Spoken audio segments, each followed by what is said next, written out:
Sophia didn't notice the burnout at first. It didn't arrive like a storm. No dramatic collapse. No sudden breaking point. It came quietly. In skipped meals. In unread messages. In nights where sleep felt optional, not necessary. And in mornings where getting out of bed felt heavier than it should. She lived in a small apartment in Austin, Texas, one of those places that looked aesthetic in photos but felt emptier in reality. White walls. Minimal furniture. A desk by the window. That desk was her battlefield. Laptop open. Coffee cold. Notifications constant. Sophia wasn't in school. She had walked away from that path early, not because she didn't care about learning, but because she wanted real life, not theory. She wanted independence. And she got it. But no one told her independence could feel this lonely. Sophia worked multiple streams to survive. Freelance design. Social media management. Late-night gig edits for clients who never said thank you. Her phone was always buzzing. But her life felt silent. Just a little more, she whispered to herself every night. A little more work. A little more money. A little more effort. Because stopping felt dangerous. Stopping meant thinking. And thinking meant remembering. There was a version of Sophia from 2 years ago. Louder. Lighter. Full of plans that weren't tied to survival. Back then, she believed in balance. Now she believed in endurance. One night, around 2:17 a.m., her screen blurred. Not because of sleep. Because her eyes filled with tears she didn't expect. She wiped them quickly. Not now. There was work to do. There was always work to do. But her body didn't listen. Her chest tightened. Her breathing became uneven. And suddenly, she wasn't in her apartment anymore. Not mentally, she was back in moments she had buried. Arguments. Failures. People who left without explanation. Promises that dissolved. The kind of memories that don't scream. They echo. Sophia closed her laptop. For the first time in weeks. The silence in the room felt unfamiliar. Uncomfortable. Honest. She walked to the window. Outside, the city was still alive. Cars passing. Lights flickering. Strangers living lives she'd never know. And for a moment, she asked herself something she had been avoiding: what am I actually doing? Not what she told others. Not, I'm building something. Not, I'm working toward freedom. The real answer. I'm running. The word hit harder than expected. She wasn't just hustling. She was escaping. The next morning didn't come with clarity. It came with exhaustion. Sophia woke up late. Her phone flooded with missed messages. Clients asking for updates. Deadlines stacking. Pressure returning instantly. She sat on her bed, staring at her screen. This was her reality. No safety net. No structured path. No one checking if she was okay. Just expectations. And survival. Her thumb hovered over the messages. She could respond. Jump, pretend everything was fine. She had done it before. But something inside her resisted. Not loudly. Just enough. Instead of replying, she opened a blank note. And wrote, I'm tired of pretending I'm okay just because I'm productive. She stared at the sentence. It felt dangerous. Honest in a way she hadn't allowed herself to be. Sophia had always believed in one rule: you either heal or you hustle. There was no space for both. Healing meant slowing down. Hustling meant pushing through. And slowing down felt like losing. So she chose hustle. Every time. But now, hustle was breaking her, and healing felt impossible. That day, she did something unfamiliar. She delayed work. Not cancelled. Not quit. Just delayed. She made herself breakfast. Not coffee. Not snacks. Actual food. She sat at the small table in her apartment and ate slowly. It felt strange. Like she was borrowing someone else's life. Her phone buzzed again. She ignored it. Not out of rebellion. Out of necessity. After eating, she stepped outside. No destination. No plan. Just movement. Austin's streets were warm, alive, unpredictable. People walked with purpose. Some relaxed. Some rushed. Sophia noticed something she hadn't in months: not everyone was running. She passed a woman sitting at a cafe alone, reading. A man laughing loudly on a phone call. A couple arguing and then laughing seconds later. Life wasn't just productivity. It was messy. Uncontrolled. Human. Sophia sat on a bench. For the first time in a long time. She wasn't doing anything. No scrolling. No planning. No working. Just sitting. And that's when it hit her again. The emotions she had been avoiding. But this time. She didn't run. Tears came quietly. No dramatic breakdown. Just release. I don't even know what I'm feeling, she whispered. And for once. She didn't force an answer. Minutes passed. Or maybe longer. Time felt irrelevant. When she finally stood up, nothing had magically changed. Her problems were still there. Work still waiting. Bills still real. Pressure still heavy. But something small had shifted. A realization. Not loud. Not life-changing. But important. Healing wasn't the opposite of hustle. Ignoring pain was. That night, Sophia went back to work. But differently. She didn't rush. She didn't overcommit. She completed one task.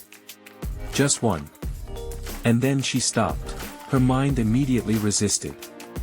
This isn't enough. You're falling behind. You can't afford this. But she sat with the discomfort. Maybe I don't need to destroy myself to move forward. The thought felt unfamiliar. But not wrong. Sophia didn't have a plan yet. No clear system. No perfect balance. But for the first time, she wasn't choosing between healing and hustling. She was questioning the need to choose at all. That night, she slept earlier than usual. Not peacefully. Not perfectly. But better. And in that quiet, imperfect rest, a new version of Sophia began, not built on pressure, but on awareness. Sophia didn't wake up transformed. There was no sudden clarity. No perfect routine waiting for her. What she woke up to was resistance. Her phone was already buzzing. Missed messages from clients. Follow-ups. Deadlines creeping closer. Reality didn't pause just because she had a realization. She sat up slowly, staring at the screen. That small shift she felt yesterday. It was still there. But now it was being tested. Okay, she whispered. Let's try this, differently. Instead of reacting instantly, Sophia did something uncomfortable again. She didn't check her messages first. She made her bed. It sounds small. But for Sophia, it felt like control. Not over her life. But over her start. Then she opened her laptop. The same screen. The same work. But her approach wasn't the same. She didn't try to do everything. She chose one task. One client. One project. Her mind immediately pushed back. This is too slow. You're going to lose momentum. People will leave. But she kept going. One task. fully done. No rushing. No multitasking. 2 hours later, she finished. And for a moment, she just sat there. Not exhausted. Not drained. Just, done. That feeling was new. Sophia had always equated productivity with pressure. If it didn't hurt, it didn't count. If she wasn't overwhelmed, she wasn't doing enough. But this felt steady. And steady felt unfamiliar. Her phone buzzed again. She picked it up this time. A client message, "Hey, just checking, any update?" Normally, Sophia would panic. Rush to over-explain. Apologize. Over-deliver. But today, she typed, "Hey, I've completed the first part. I'll send it shortly and continue with the rest after." Simple. Clear. No panic. She stared at the message before sending. It felt exposed, like she was doing less than expected. But she sent it anyway. Minutes later. Sounds good. That was it. No anger. No disappointment. No crisis. Sophia blinked. All that stress, for this? And just like that, something inside her cracked. Not painfully. But truthfully. She had been carrying pressure that didn't exist. Not all of it.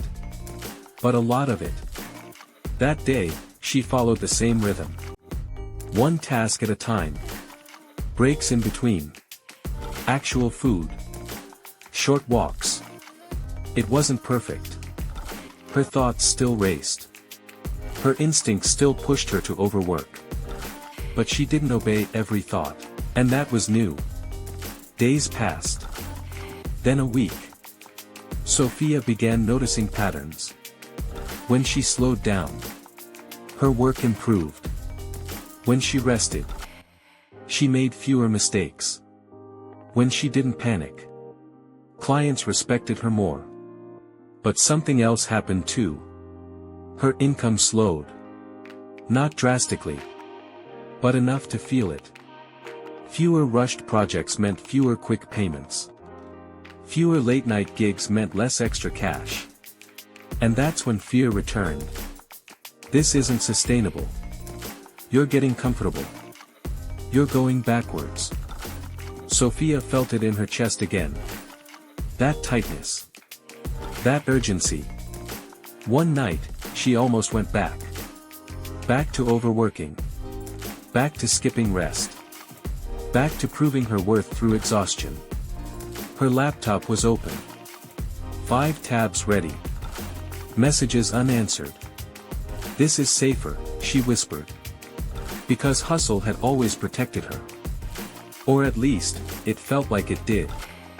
But then, she remembered something from her note. "I'm tired of pretending I'm okay just because I'm productive." Sophia leaned back. Closed her eyes. What if slowing down isn't failure? The question sat there. Uncomfortable. Unanswered. But powerful. Instead of diving into all 5 tasks, she chose 2. It didn't feel good. It felt risky. But she did them well. Carefully. Without rushing. And then, she stopped. Her mind screamed again. This isn't enough. But this time, she didn't argue. She just didn't listen. That night was harder. Healing isn't peaceful. It's disruptive. Without constant work to distract her. Her thoughts got louder. She started remembering more. Old conversations. Old mistakes. Moments she wished she could undo. Sophia sat on her floor, back against the wall. "I thought slowing down would fix everything," she said quietly. But healing wasn't fixing. It was facing, and facing was exhausting in a different way. The next morning, she felt heavy again. Not physically. Emotionally. For a moment, she considered avoiding it. going back to full hustle, drowning everything in work. But instead, she opened her notebook and wrote, "I don't need to feel good to move forward. I just need to not run." That became her rule. Not perfection. Not balance. Just don't run. That day, her work was slower, her focus weaker, her energy low. But she still showed up. One task, then another. Smaller than before, but still movement. And that's when she understood something deeper. Hustle doesn't have to be intense to be real. Consistency counts. Even when it's quiet. Even when it's slow. Weeks passed. Sophia wasn't fixed. She still had bad days. Moments of doubt. Fear about money. Fear about the future. But she also had something new, stability. Not external. Internal. She trusted herself more. Not because everything was working, but because she wasn't abandoning herself anymore. One evening, sitting by her window again, she looked at the city. The same lights. The same movement. But she felt different. Not lighter. Not happier. Stronger. "Maybe healing and hustling aren't opposites," she said softly. "Maybe one teaches you how to do the other, without losing yourself." Her phone buzzed. A new message. A new opportunity. This time, she didn't feel panic. She felt choice. And that changed everything. Sophia didn't notice the shift at first. Not because it wasn't happening, but because it wasn't loud. There was no big breakthrough moment. No sudden success story. No overnight transformation. What she built was quiet. Her days started to take shape. Not perfectly structured. Not rigid. But intentional. She woke up without immediately reaching for her phone. Not every day. But most. She made breakfast more often than she skipped it. She worked in blocks instead of chaos. She rested without guilt. At least, more than before. And slowly, almost invisibly, her life stopped feeling like something she was surviving, and started feeling like something she was living. But life doesn't reward growth with ease. It tests it. And Sophia's test came without warning. One Monday morning, she opened her inbox. A long-term client. One of her biggest. The message was short. "Hey Sophia, we've decided to go in a different direction. Appreciate your work." That was it. No explanation. No transition. No second chance. Her chest tightened. This wasn't just any client. This was stability. A large portion of her income, the one thing that made her new slower approach feel safe. And just like that, it was gone. Her mind reacted instantly. See? This is what happens when you slow down. You got comfortable. You're not doing enough. You need to fix this, now. The old Sophia woke up inside her. Loud. Urgent. Relentless. Her hands moved automatically. Opening tabs. Checking old contacts. Preparing to dive back into overwork. It felt familiar. And for a moment, it felt right. Because panic feels productive. But then, she stopped. Not completely. Just enough. She leaned back in her chair, closed her eyes, and asked herself something different this time. Am I responding, or reacting? Silence. Her heart was still racing. The fear was still real. Nothing about the situation had changed. But she had. Sophia took a deep breath. Then another. This matters, she said out loud. I need to act. But I don't need to destroy myself doing it. That was the line. The difference. So she made a plan. Not a panic. She wrote 3 things: reach out to potential clients, increase visibility of her work, maintain current workflow without burnout. Simple. Focused. Possible. Her mind still resisted. This isn't enough. But she had learned something over the past weeks: enough doesn't have to feel like enough. To be enough. That day, she worked. Not endlessly. Not recklessly. She sent 5 intentional messages. Not 50 desperate ones. She updated her portfolio. Carefully. Not rushed. She shared her work publicly. Not for validation, but for opportunity. And then, she stopped. Even though fear was still sitting in her chest. That night was hard, not because she failed, but because she didn't escape. She felt everything. Uncertainty. Doubt. Pressure. But she didn't bury it under exhaustion. Days passed. No immediate results. And that's where most people break. Not in failure, but in the waiting. Sophia felt it too. This isn't working. You need to do more. You're falling behind again. But instead of collapsing into old patterns, she adjusted. She added 1 more task to her day. Not 10. 1. She stayed consistent. Even when it felt pointless. Even when it felt slow. And then, something shifted. A reply: "Hey Sophia, I saw your work. Are you available for a project?" It wasn't huge. Not life-changing. But it was real. She smiled. Not because everything was fixed, but because something was working. Over the next few weeks, more messages came. Not all turned into work. Some ignored. Some rejected. But enough said yes. And something unexpected happened: her income didn't just return. It stabilized. Not through chaos.